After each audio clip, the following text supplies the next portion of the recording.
Welcome to Curious Life of a Child-Free Woman, a podcast celebrating unconventional choices and asking curious questions through the lens of a happy, child-free life.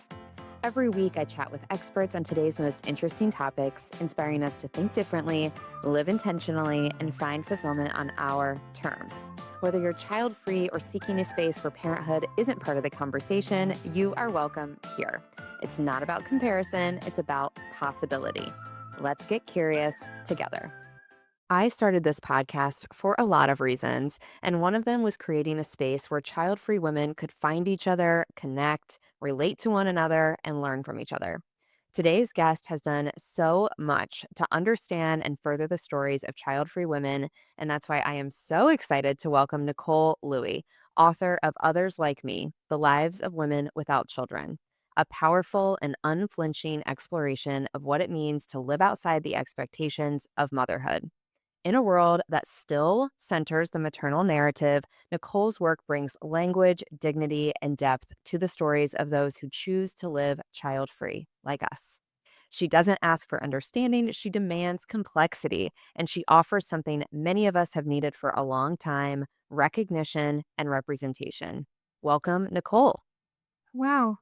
Thank you. I think it's the first time I hear the word dignity related to the book. And I must say, my heart just started beating really fast. It's a beautiful introduction. And thank you for those words. You deserve it. I love the book. It has meant a lot to me, and I'm going to be referencing and talking about the book a lot throughout this. And I think dignity is the perfect word to describe it, among many other positive things. And one of the things that really struck me early in the book is the way you referenced the reality that we live in, where we don't have very many examples of happy, well adjusted, normal, child free women in movies and TV characters and celebrities, cultural icons. And that's something that I have felt as well. And it's sort of been one of the precipices for me to start this show. So I would love to start by understanding, knowing that there aren't a lot of stories highlighted out there in the culture, what led you to want to kind of take on this mission and put in the work of writing a book that does just that, highlighting child-free women? At first, it certainly wasn't a quest to write a book. I always knew I would become a writer and that I would write a book, but I didn't know that I would write this book when I started this journey 14 years ago. It really came from a deep sense of wanting to visualize their lives so that I could hopefully visualize aspects of my own future life. Because it was very clear to me that nothing was going to stop me to go that way. I never thought that I would become a mother.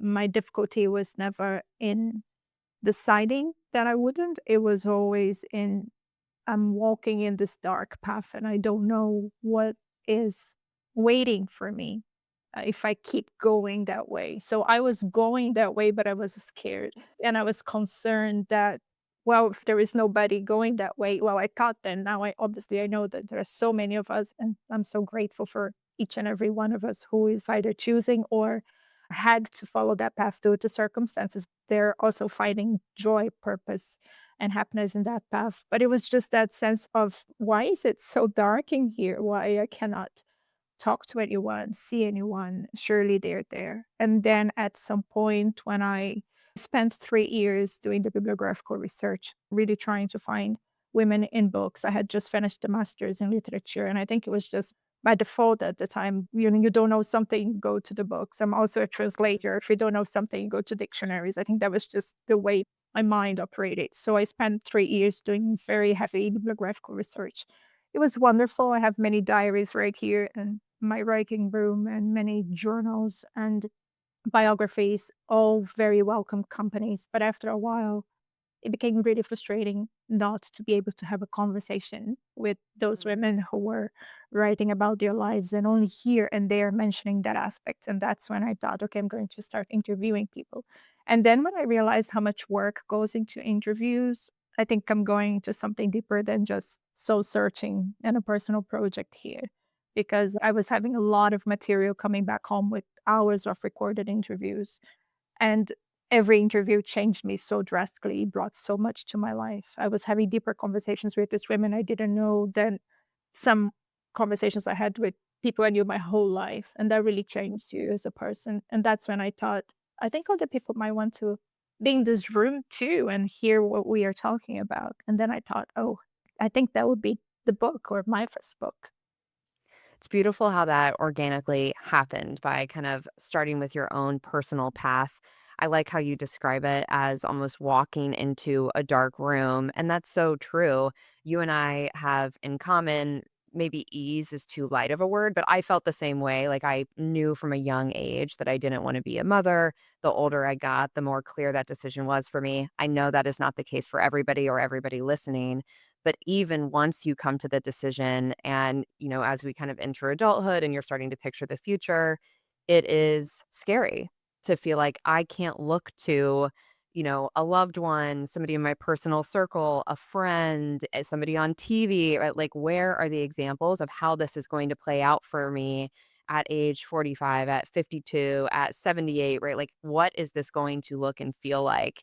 And that's why shared stories are so powerful, like for us to have witness to that lived experience. Tell me more. You said that every story kind of transformed you or maybe shifted your perspective. Tell us a little bit more about that process. Like you go into these interviews with your own feelings, right? And the goal is to learn, like you're bringing a very curious mind. What were some of the breakthroughs or surprises that you felt? When I look back, the biggest thing for me is just how in the beginning I was really looking for validation of my own choice. And there is a part of me that was so focused in finding or hearing the person say things that I could relate to, that there was almost an expectation that we would like be best friends, really like each other, have a very similar story. And then I started noticing very early on, those things did happen across the 7 years of field research. But more than that, what happened was, oh, wow, you feel that way? Oh, that's what happened to you? Oh, I never felt that. Or I don't know what that is like. And I thought, huh, so we are not all the same. And obviously, I didn't think we were clones of each other. I didn't have that expectation. But I thought that there would be more commonalities beyond not having children, because this is also something you hear a lot. If you don't have children, you're ABC. That's part of the distorted reality and the distorted corner where they put us when we become children. And it's part of the process of othering us, is that if there is no nuance, if there is no complexity, if they don't find layers in us, and not many people are interested in examining our lives, that's why we're invisible. It's very easy to say, well, they're all cat ladies, or they're all selfish, or they're all whatever it is that they want to call us at a given time. So when you go into the room knowing that those things are not true, but not knowing what is then true, to hear the truths from the women's perspectives was very powerful, and realize how we were so different and how we felt differently about how our lives are, how they were going to be, how for some women there was a lot of grief, which I never felt. For some women, there was a lot of ambivalence, which I rarely felt. For some women who were absolutely certain about their choice, the reasons why they were certain were different than mine, or how they wanted to spend their time or their money or their energy was very different than my own. And then that, I think, is when it became really interesting, because I wasn't just confirming things, but I was actually truly learning. And I don't know that I had expected that naively when I started. So when I say each interview changed me, is because you are really going in a major way into a person's personal life. And most of those women, if not all of them, share things with me that they haven't shared with other people or with very few people. And to take that home, what you are taking home is much more than just, oh, you were like me. You are taking an entire story back home. Their secrets, their feelings, their emotions. So it is a lot to carry. I bet. It really shows the open-mindedness that you had going into these conversations, even if you maybe started with an expectation, and I probably would have too, like, great, I'm gonna connect with other people like me. We'll have so much in common. We'll be, let's have a slumber party. I still fall into that sometimes. And like the work that you did to go from that to, as you said, like genuine learning, right? And not being able to predict, like, what are the reasons? What is the backstory? And I think you bring up a really important point about identity and this idea of kind of proclaiming ourselves as child free people.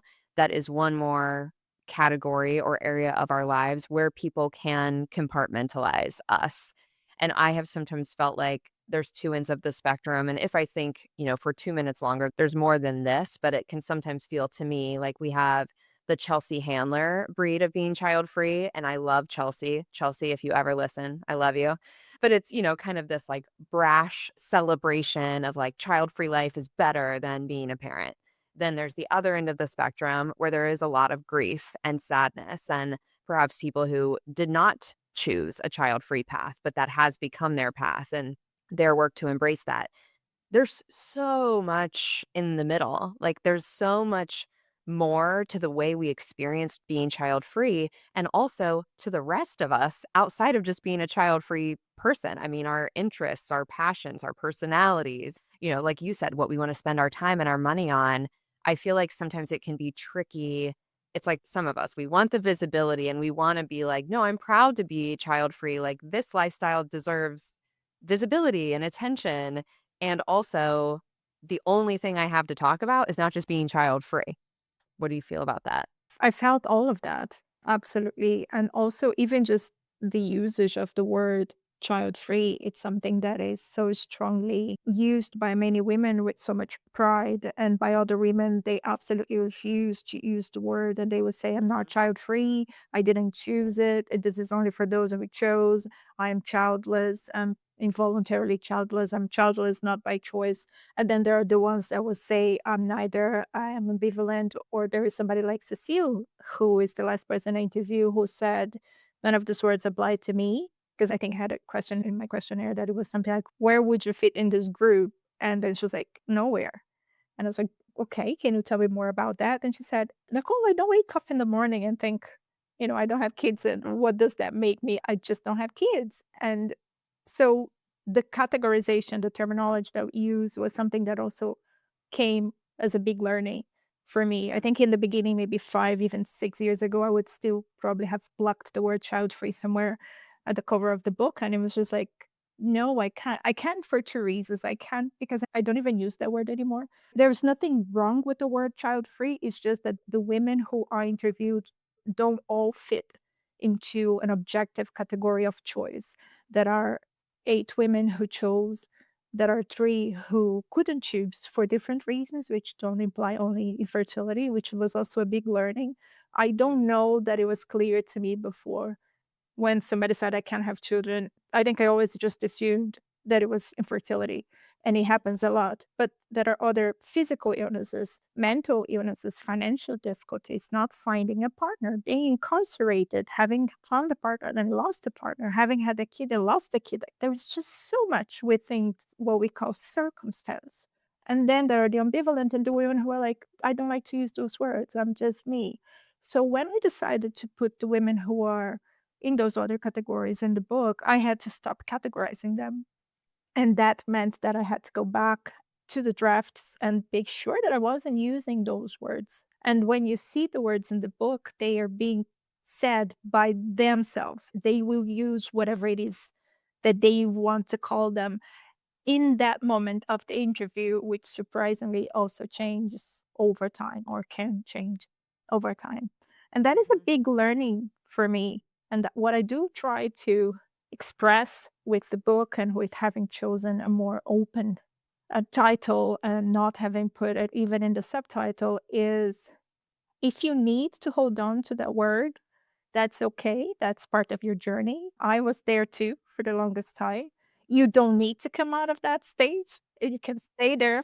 Maybe that's your flag. Maybe that identity makes you comfortable, and it's absolutely fine. We should all do what is comfortable for us. But there are many who don't need those titles, who don't need those flags anymore, and who just want to hang out with each other regardless of the why we don't have Mhm. kids. Because the main problem I have with these words today, after having sat across from 33 women from 25 countries, is that in the end, It didn't matter to me anymore why they didn't have kids. It just I was interested in them as human beings. And to the point that then also to the women who had kids and all the women in my life who were also mothers. So yeah, there is a distance from me now from that terminology, and I accept and respect those who use it, but don't use it myself anymore. That complexity is a huge education.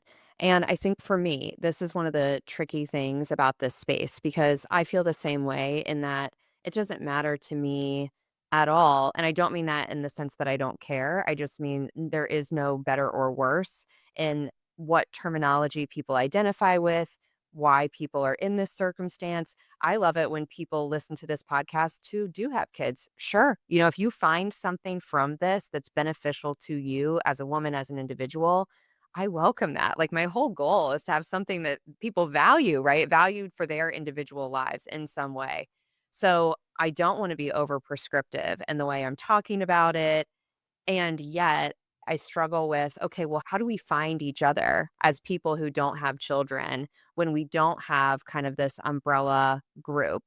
And, I use the phrase often, it's not about comparison, it's about possibility. Like, again, I see all of this as just kind of parallel existence, but I do have a craving to connect with other people who are on this life path, just like you did when you kind of started your journey. And I want to call those people into the show and into the community, not to just like listen to me talk, but so I can meet them and have a conversation with them and all of that. So, how do you see that? Like, I never want to be exclusive and certainly never want to be offensive, but I also feel like I need some language, some positioning, some pitch to raise my hand and be like, hey, if you don't have kids and you're seeking other people like that, I'm here. I'm over here. I have this thing that's for you and for us. Like, come listen. How do we navigate that? I think you have to be true to what your goal is. Like you said, you're trying to connect with other people like you, which at the moment or at some point seems to have be well, you also don't have kids, you also chose maybe have something in common, let's hang out. I think for the purpose of that, being more clear about the scope of the space you're creating makes perfect sense. As long as you understand that, then the childless are probably not going to come and listen, or they might come and give it a try, but the word might immediately eject people from that community. The ambivalent might go if they're curious, and oftentimes they are like, oh, let me hear about somebody who is talking about choice, or let me hear about somebody. They seem to navigate between regretted motherhood research and choice research because they are pending, they're trying to figure out. I think as long as you're comfortable with that, that's absolutely fine. It's like choosing a sport and knowing you chose this one and not the other one, and that's okay. For me, and for the scope of my research, it increased over time. There was a time where I was only interested in talking to women who chose because I wanted to understand my choice. I wanted to validate my choice and I wanted to feel less lonely in my choice. After a few years, those questions were all solved in my head, and I still was curious, which is when the scope expanded. So I think we all should just be very honest with what we are trying to get out. It might be that in a while you're going to have so many friends and listeners that you are happy with it. You don't feel like you need to do more, and that would be the end of a project. And then you can start researching something else and spending time on something else, or that you want to expand the scope and rebrand. I've seen this happening again and again with communities. Like the thing about spending 14 years researching a topic is that you see blog names changing, podcast names changing, books evolving, and it's fine. I think we all have these spaces. There is the full podcast community that is only for those who don't have kids, not by choice. They really focus on that. And it's okay. It's like, it's marketing, it's branding. We go where we can find. I don't have a problem with that. It's just that for me, for the scope of my curiosity, I needed a bigger word. And I wanted this book to be bridge. And it could only be a bridge if I put some of those walls down myself. So the way I've done it basically just connects with my own intention, really. And there is no right way to do it. There is just what we want to do ourselves. I love that. And I think there's no right way, but I feel like there is a right way in being authentic to who you are, right? And for me, so much of this is about celebrating child-free life. I know that is not for everybody, and that's not everyone's perspective, but it's like if I did it any other way, that would be me being performative, right? Or like trying to like bend or fit into like, oh, I hope these people feel welcome too. And then I think projects fall apart. So, no, I appreciate that perspective. And I would love to learn more about the perspectives that you learned about culturally. Like the fact that you talk to people across 25 countries, this is another place where, kind of that commonality that maybe we have found a little bit in our close circles. And then we kind of expect, or I know I've done this, like, oh, we all get the same questions. Oh, we all have the same assumptions. Oh, people make the same judgments about all of us. But when you really open that cultural lens and different traditions and societies and all of that, I'm sure there's just so much I don't know about what's going on around the world around this life choice. So, can you tell us a little bit more about what you learned from those like cultural differences?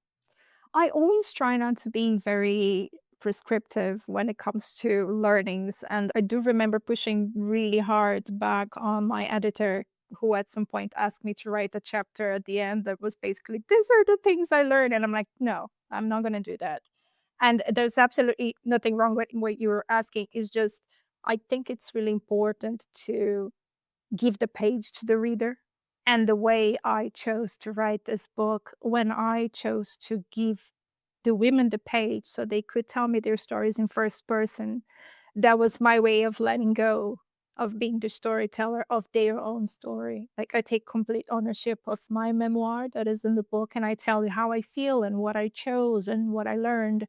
When it comes to the women and their cultural backgrounds and their different ways of living, I let them touch on the taboos themselves. So what I can do is mention a couple of them. One that is always stays with me is Doreen. She was born in Ghana and she grew up in Tokyo, but also in the US. And by the time I met her, she was living in Switzerland. And Doreen mentioned at some point in her interview how when she returns to Ghana to visit her aunts and cousins, she will often be called out for not having kids by choice. And they would say two things to her. One is that you're acting like a man or you're acting like a white woman, which is something that me, being white in my country, in Brazil, outside of my country, I'm this other thing that people call Latino, which I find hilarious. Not because there's anything wrong with that word, but it's just we don't use that word ourselves in Brazil. And this is a way to put all the South American people, which are so many countries, by the way, in one bag, which would be the same as thinking that all the Europeans have the same characteristics and the same race, which is just insane. So at some point where you were born and race becomes a one thing for South America. So the word Latino is a very convoluted. It could be Brazilian Asian, it could be Black Asian, it could be white Asian, white Brazilian, and you're all Latinos. So it's kind of odd. So, from my perspective, I could never have had the experience that she had because nobody would ever tell me you are acting like a white woman. You're supposed to have black babies. Why are you not having babies? So, that for me was like, oh, wow. Felt like I was truly listening to something that was firsthand and that probably wouldn't be in the book if she hadn't felt comfortable to share that with me. And the second thing was a woman who I interviewed who is from Thailand. Her name is Shireen. And she mentioned how religion was a big barrier. She's Buddhist, but she's attracted to dark haired, bearded men. So she often finds herself dating a Muslim men. And then her family was very much a no, no, you don't get to do that. And I never went through anything like that where religion was a barrier for my relationships or that there was any judgment. So those were times where I felt like culture really jumped out of the transcripts and I wanted to put those parts in the book to share that I didn't think this could influence the decision of having kids, if you have kids, if you don't, how you have kids, or how you feel about not having kids. And I find it really sad for Doreen that every time she went home, she felt misplaced and called out, and that her race became an element that would be called out. Not her decision making, not her rationale, something that has nothing to do with race, which is really what should. They are not interested in her as a person. They're just thinking you're black and this is how you should be behaving. Whereas the other person is, you believe in this God, so you should be with another person who believes in this God, so you should have a kid who is also Buddhist. So yeah, those are two examples. Thank you for highlighting those. And all the more reason everyone needs to buy and read this book because there's so much more of the personal stories there. And it is eye opening. I mean, I can totally admit that there's so much. I mean, on the one hand, my worldview on most topics is small, right? I'm a white woman who has been born and raised in the US and have learned some things, and it pales in comparison to how much there is that I still don't know. And just looking at this topic in particular, which is a topic that I spend so much time talking about through this show and even getting ready to launch this show and do I want to do this show and all the thought that has gone into this since I've made the choice, it's just eye-opening to remember all of the reasons, all of the challenges, all of the struggles and celebrations, and all of the different ways this is woven into the human identity around the world. It's so big. And on the one hand, like, that just makes me so interested, right? Like, that's why I found your book. I'm, like, hanging on every word because you're just like, "What?" And, like, the things you just shared, it's like, "Wow, I never would have thought of that on my own." So on the one hand, it's so intriguing, and also it makes me feel somehow more connected, you know? It's like, wait a minute, like, we all have our own individual stuff going on. I feel like creating safe spaces for those who want to share and openly listen and get curious about that becomes even more important. It's like the bigger the world gets, the more we need connection. Yes. And I think that was one of the reasons why it took me so long to finish the book, because there was a part of me that kept thinking, there's more there. Maybe the next story is going to be something that I don't have yet, or maybe I'm going to learn something completely new. And there was a time that it's funny when I had the book proposal, I had this map that I had created with the pings of where I had interviewed women. And I really remember becoming really obsessed with the thought of, okay, I have 5 women, so maybe I can get to 10, and maybe it should be 1 from each continent. Okay, so maybe now it could be 2 from each continent. All those thoughts went through my head and like, okay, so now I need to find somebody in Syria, and okay, somebody from Pakistan now. And I was really trying to create this sample of a demographic that I could have spent the rest of my life doing it. Really, at some point, it became very clear to me, like, you have to stop.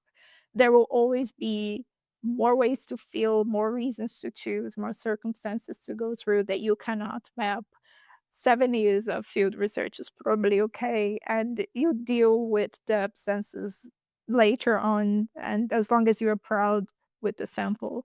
And I still remember the day where I sat here, open a spreadsheet, started mapping the 33 interviews by topic and subtopics and going, right, so this one talks about this 7 things, and this one about this 7 things, and which one is going to go in and which one doesn't. And it was breaking my heart to not have 2,000 pages of a book to give to the world, because I know how much material is still in my computer that is unseen, that is unheard, and that nobody's learning from them. And I know how much I learn from them. So it was very addictive.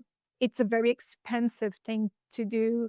I was no longer worried about myself. I was constantly forgetting my story. And I really only went back to my story after I finished the field research after 7 years, because I was completely addicted to listening to the story. So I understand what you expressed, and I went through that on steroids.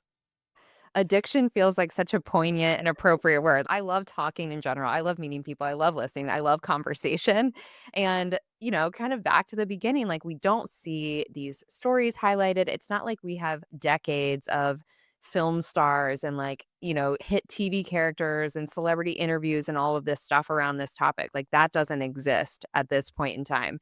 So it's not only like the joy of hearing other people's perspective, it's like opening a whole new lens on a topic that you feel so personally, like, yeah, where do you draw the line? Like, that feels like it could be a lifetime pursuit. Yes, it could have been. Really, I had a hard time letting go, and then it was very hard to get myself into the mind frame of, right, now I have to write about myself, because the memoir part I actually wrote after the last chunk of the book. I know this is the first thing you read in a book, but it was reverse engineering it in a way. Started with me, then went through the women, and then I thought I have to stop. How many more years I'm going to give to this book? And then I kind of went back to myself with the lenses of what do I do now with the knowledge that I have about myself, which is part one, looking back, and with the knowledge I acquired through the interviews of the 14 women, which is the second part of the book, which is looking at others. So looking ahead was when I finally sat down in this room with all the memoir part in the first half written and all the transcriptions and thought, what now? What do I do with this knowledge about myself and others? Am I still scared? Am I still afraid? When I keep going this path. And then I realized it's not dark anymore. I'm not afraid anymore. I can think about all of these memories that I made with these women. I have them on my phone. I have them on my mailbox. We went to trips together. They come and visit me. I don't feel lonely. What do I do with this information? And that's how I started writing the third part of the book. And the beauty of the fact that you did turn this into a book and it didn't live as a personal project, which would have been, I'm sure, incredibly fulfilling, like because you have put it out there into the world, it can be a lifetime pursuit for so many of us, right? Like the ripple effect of bringing these stories to light, highlighting new pieces and parts of ourselves, which then makes us self reflect on how these stories make us feel and what would we share and all of that. Like it doesn't stop with your 7 years of commitment. It's everybody who discovers this, like, the ripple of curiosity and understanding, I think, goes on and on and on and on when you put a work like this into the world, which should really be celebrated.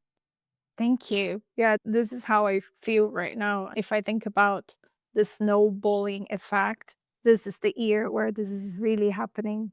At least once or twice a month, I would get an email or a DM on Instagram from someone who is saying, "We chose this book as a book club in Pennsylvania." And I'm like, "What?" Now this is the book that we are discussing in this little book club in Porto, in Portugal. And I'm like, oh, wow. And somebody the other day said, "Do you wanna come to Turkey? Here's a link to a bookshop that would love to have you." So somebody already went to the bookshop, asked if I could come in case I want. It's just like all of these beautiful connections, and I'm going, "This is beautiful." It's really heartwarming, and I often find myself tearing up when I read the message or when I found the connections or where I'm seeing this book go. And it's not in a crazy mainstream bestseller sort of way, because this is not that type of book anyway. It's more under the surface with the circles of women and one telling the other and one finding the other and one giving the book to the other. And one thing that is happening that is absolutely beautiful and that I hadn't anticipated is having mothers in the book events that I do in libraries and bookshops. I was in the Netherlands last month, and I'll never forget these two women came and they were holding hands, and one was older and one was younger. And then the mother gave me her copy of the book and said, "Could you sign it?" And I said, "Of course." And I was signing, and she said, "I just wanted to say that this is my daughter who also had a copy of her book." And I'm just like, "You're gonna need to buy two copies." And she's like, "No, we want to have different copies because we want to read it and mark the parts that make sense to us individually. And I'm here to support my daughter who chose not to have kids because I want her to know she's not alone." And I just thought that's the most beautiful thing, like truly. And that's when I say that the bridge is important. And for the work and for the purpose of the work that I want to put in the world as a writer and as a human being, it shows to me that it was worth it to put down those walls within the book because you see examples of that coming to you in the form of a real person telling you that here I am, somebody who has kids, supporting somebody who doesn't have kids, and we're both here to listen to you. And I thought that's more than I ever wanted and more than I ever thought it was possible. And it makes every trip to another country in the middle of having a full time job worth it. So when I come back really tired on a Sunday night from one of those events, and then I have to wake up the next day and work with something completely different from Monday to Friday, those are the moments that I hold on to. What a beautiful reflection of the power that you have put into this. And yes, like it is works like you have put together here, even though I can only imagine, like, I working full time, doing this, the travel, like, yeah, I'm sure there were nights where you're like, forget it. I am so tired. Which is human, it's so human, but yeah, like, pushing through that, it does create change. I feel like cultural change happens from within the culture and like women supporting women. Just as you said, the way your book has even been shared, it's a friend giving it to a friend, a sister giving it to a sister.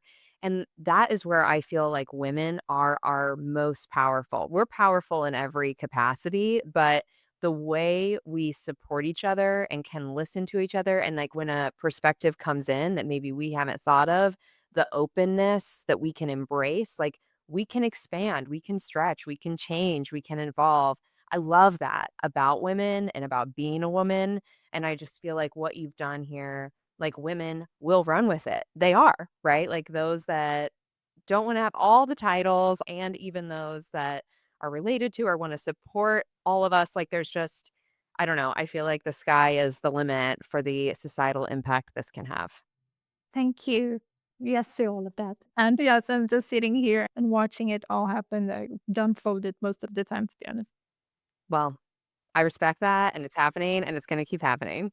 And on those terms, let's think a little bit about the future. I would love to hear from you, like, now that, you've written the book has been out there. You published it in the fall of last year, is I that right? published in June in Europe. My publisher is Dialogue Books. And then I have a second publisher who bought the rights to sell it in North America. And that's House of Anansi, the amazing House of Anansi that has the best feminist books. And half of my shelf is from House of Anansi. So it's amazing for me to have them as my publishers now. That was published in November. And then, yeah, I've been on the road. I've been touring since then, 7 countries so far and a couple more to come this summer. I'm going to Scotland and Belgium in June and July to do book events. So I've been basically partnering with feminist libraries, feminist and independent bookshops in various countries. And we meet, and somebody introduced me just like now, and we have conversations about the book. I read a chapter, and then we have 20 minutes of chat with whoever's there. And it's been absolutely magnificent. I love that. I love to hear you sharing this in broad ways. And now that you've been doing that a bit since the book has launched and the audience is growing and you're having all of these conversations, I would love to hear, how do you see the future for, I'm going to use the phrase child free, but for people who don't have children, like what makes you optimistic? What do you see as the future? I think the future is split into a few things. One is to continue to have this conversation and start having the conversation if we come from religious backgrounds or backgrounds that don't allow us to have that conversation for any reason. There are so many countries where we don't have access to contraceptive, to sexual education. Women cannot go to school, so many ways. And I really would like us to just find a way to bring those conversations to personal and professional spheres and circles. Another thing that comes to mind is policy and legislation. I think it's very important that at some point we stop talking about it just in small circles. Those conversations also have to happen on a personal level. But after that, we all go work somewhere and we get treated medically in places that follow policies just like companies. And legislation kicks in when we have pregnancies that we don't want to have or we can continue having and we need abortion care. I'm very interested in how we can stop focusing so much on the individual flags and identity and what we are and what we are not. And we can come out of those spaces for bigger things, for bigger purposes. For example, if you work in a company, how can you have conversations with your manager, with your director, with HR, that you too can feel supported? You've made you want flexibility to be out of work for a reason that is not being pregnant, that is not IVF, that is not adoption. Those things are important and should continue to be supported by companies and by society in general. But there is something outside of family or nuclear family that also needs care and attention and demands our time.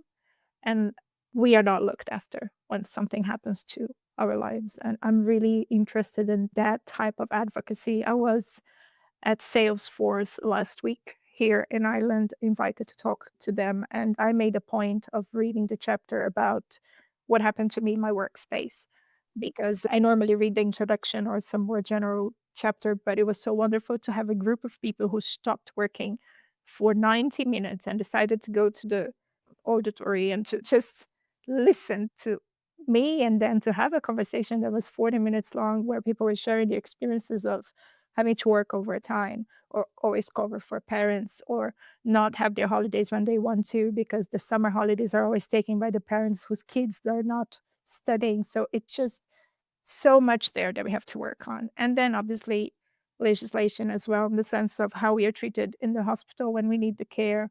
I made a point of writing an entire chapter about how I was treated when I didn't even know what illnesses I had. And basically all I would hear was, "Are you pregnant?" or "Will you be pregnant?" And nobody was interested in how painful it was. I didn't want at that point to focus on my fertility. It wasn't the time, it wasn't what I was worried about, and that was all that kept coming back to me, the message of the people who were treating me. So it felt like, why are you even more worried about my fertility than I am? Like, I'm not bringing those questions to you. If this was the first thing on my mind and I was worried about losing my uterus or something, it's a completely valid thing to feel. But that wasn't what I was feeling. And this a lot has to do with how they were trained as doctors and how they are trained in the hospital. And this all trickles down to how we then get to live in this world and be treated in this world. So when I say, and I say this often, I think we have to learn to mute other people's voices so we can hear our own voices more. I don't mean just personally. I do mean reducing the level of your gynecologist pressure when they're saying you should have kids, of your boss when he says, well, but you don't have kids, you have to work. Like, but why do I have to work extra hours? Why is it always me? So this is like the next leg of my journey, I think, really trying to set those boundaries and to support people who can create legislation and change policies. Nicole, I would love to support you, help you, walk that journey with you. It's so real and it's all so interconnected. Like there's the personal pieces of this, like how this life path shows up in our day-to-day existence and year over year and how we spend our time and our money and all of those things at a very personal, intimate level. Then there's some of these macro things like legislation, medical care, but that's also interconnected. Like what is more personal than healthcare, right? And all those pieces, it's like you said, all those kind of micro cuts of the gynecologist pushing us and everything you just said, I have felt all of that. And I know so many other women who have. So I commend this phase where you're thinking bigger, going bigger. And I think that's a call to action to all of us. I definitely want to take that up alongside you. Oh, this is beautiful. Thank you. Yeah. So if you are a doctor, if you're a nurse, if you are a therapist, if you are a lawyer, the way you treat people who don't have kids and the assumptions and the stereotypes, these are all moments where we can take a step back and think, how can I, in those professions, be different, treat people differently, but also how can I expect people in those professions who are not me to treat me? And how do I just start changing things in my own circle? And I think that's the first step. And then obviously there are things like, who are you voting for? What are the policies that person is supporting and the party in general is supporting, because maybe you're so focused on economy but then not realizing that the same party is pushing an agenda that is absolutely against reproductive rights. So it does take more time, but that's the price of living a kink and aware and conscious life, and of lifting everybody in that circle with you. If we all do a little bit in our own circles, I think that's how we can have big change. We can have big change. Agreed. So inspiring. I feel inspired listening to you. And hopefully, like to me, this is one of those times where I'm like, no, wait, we can be best friends. Oh, that's very sweet. Let's do it then, Emily. Let's do it. And for everyone else listening who wants to learn more about you, learn more about this next leg of your journey, we will have all the links in the show notes to purchase the book, of course. But tell people kind of what you have going on and what the best place is to connect with you. I'm on Linktree and I can't remember the link by heart, but something by Nicole Louie. It's maybe by NicoleLouie.linktree.com. Just put my We can name put it in the into show Google. notes. That's amazing. So everything you need to know about me or that I feel comfortable that you would know about me is on that Linktree. All the events, all the articles I've ever written on the topic, all the books that I still curate and review for Laura Carroll, who wrote The Baby Matrix. So we still have a beautiful partnership. And I continue to create movies and TV series and art pieces about and by women who don't have kids on my Instagram.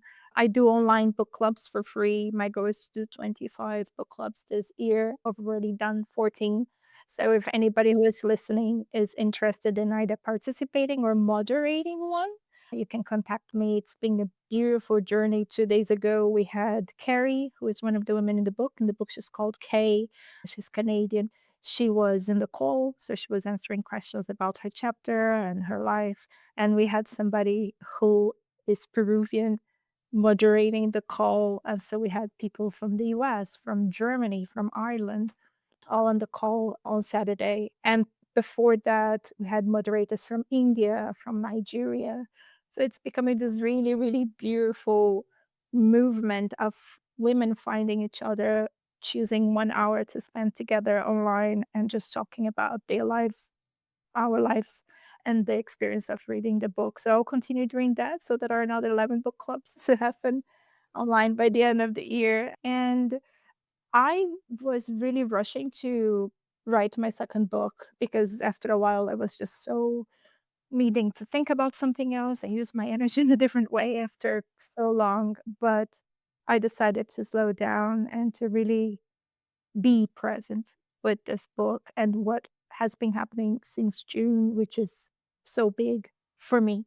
Big in the sense that it's meaningful to me. When somebody writes to me, when somebody wants to be a moderator for free, when somebody travels to see me and to say something, I'm thinking, this is where I want to be. I don't need to be doing research for my second book right now. I have the rest of my life to be doing that.